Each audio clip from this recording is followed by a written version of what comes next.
Alright everyone, welcome back to another video. Last time we left off with Mr. Molotov arriving in England to sign the treaty with the British, basically saying no separate peace. We're now on to the German offensive in Libya, May 26th, 1942. After heavy dive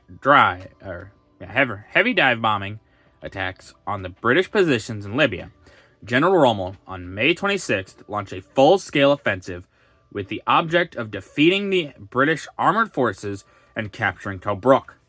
His plan of campaign was to capture Bir Hakeim at the southern end of the British minefield and send the Afrika Korps, supported by German and Italian mobile divisions, round the southern end of the minefields. At the same time, a holding attack was to be made on the British positions running south from Gazala to the Tricapuzzo. On the night of May 26th to 27th, Rommel carried out the first part of his plan, the Afrika Korps passing around Bir Hakeim and advancing rapidly towards Akroma and towards El Duda and Sidi Rezang, which some of his forward troops actually reached before being driven back by the British armored columns. A few enemy tanks reached the escarpment, I've never seen that word, overlooking the coastal road north of Akroma, but were driven back. On the same night, the enemy attempted a landing from the sea at this spot with the object of joining up with the tanks, but this was frustrated by naval forces working in close cooperation with the army. Before the Axis forces rushed El Adem, Akroma, which they brought to action by British mechanized divisions and turned back, the attack on the British positions between Gazala and Tricapuzzo, made on the 27th, was repulsed with heavy casualties, and an attack on Bir Hakeim by the Italian Mobile Corps was repulsed by the Free French. The pictures taken during the operation during the opening stages of the offensive show above. So here we go. Above. Part of the German armored divisions advancing through a heavy artillery barrage put up by British batteries. And then below, Axis tanks being rushed up the main battle area to reinforce the hard-pressed forces. Yeah, this is basically showing Rommel he is not going to get where he wants.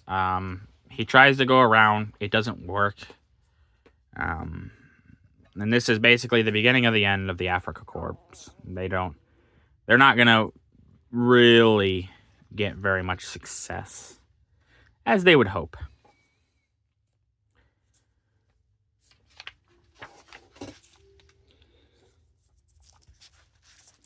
German tank attack repulsed in desert battle near Tobruk, May 26th to 31st, 1942. Enemy attack repulsed. After their failure to reach Tobruk, the German tank formations, which had been advancing in two columns toward El Adem and Akroma, reunited in the neighborhood of Knight's Bridge, 12 miles south of Akroma, where they were engaged by British armored forces and heavy fighting developed. This continued until the 30th.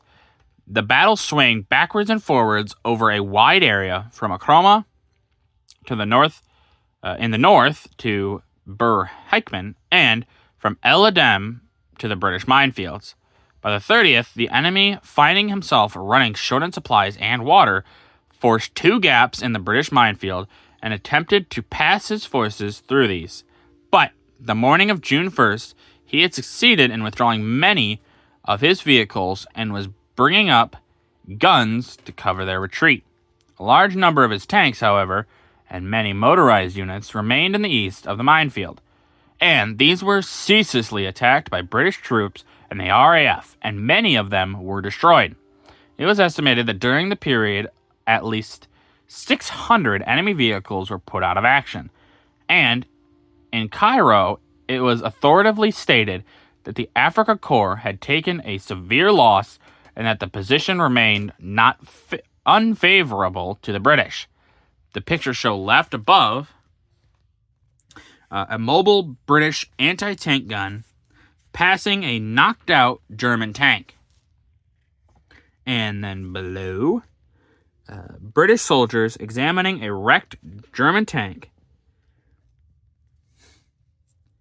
Yeah, the Germans had kind of more advanced tanks. The Brits at this time are using, I think, a mix of their own tanks and the Sherman tank.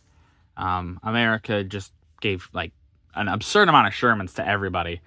Both like the Soviets and the British. Everyone had a Sherman. Like that was on the Allied side, which is really weird, but you know, they were everywhere. But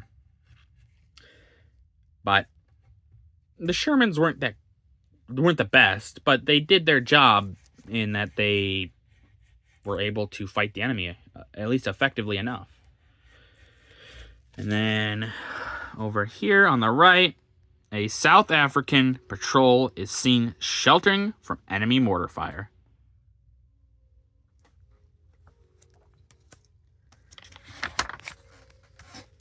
A 1,000 bombers raid Cologne, May 30th, 1940. Rhine City raided by RAF. On the night of May 30th, a force of more than 1,000 bombers attacked the Ruhr and Rhineland, with Cologne as their main objective. More than 2,000 tons of bombs were dropped, and it was estimated that more than 250 factory buildings and industrial plants were destroyed or severely damaged. The pictures show the workshop of the Kolching Gummifaden Fabrik at Dutz, a suburb of Cologne, before and after the raids. So here we go. This factory was engaged in manufacturing of tires and inner tubes. So yeah, we can see before, it's all put together, it's all fancy, got its stuff there, the people, and then after it is obliterated.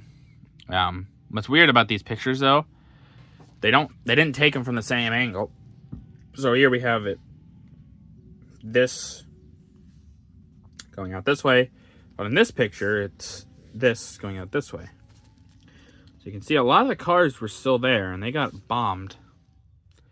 So my hope would be that the civilians that were here, which would more than likely have been Frenchmen, were not here when these bombs were dropped. It is possible, and if so, pretty bad, but hopefully they were not. German reprisal raid on Canterbury, May 31st, 1942. Reprisal for Cologne raid.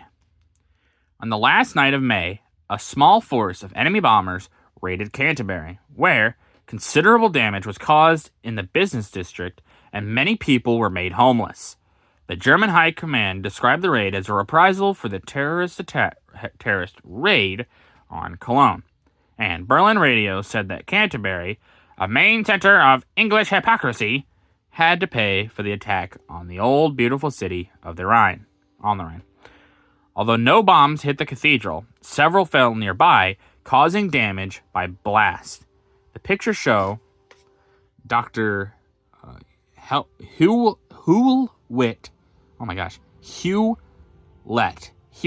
Dr. Hewlett Johnson, Dean of Canterbury, inspecting the damaged library. You can see him just looking down. Look at all this poor destruction. But yeah, very sad. Yeah, obviously the Germans would see this as like they said, a reprisal. Although, would this be a terrorist attack? You're in war. A terrorist attack, I feel like, exists when you're not in war. But maybe I could be wrong, I guess, in my understanding of that.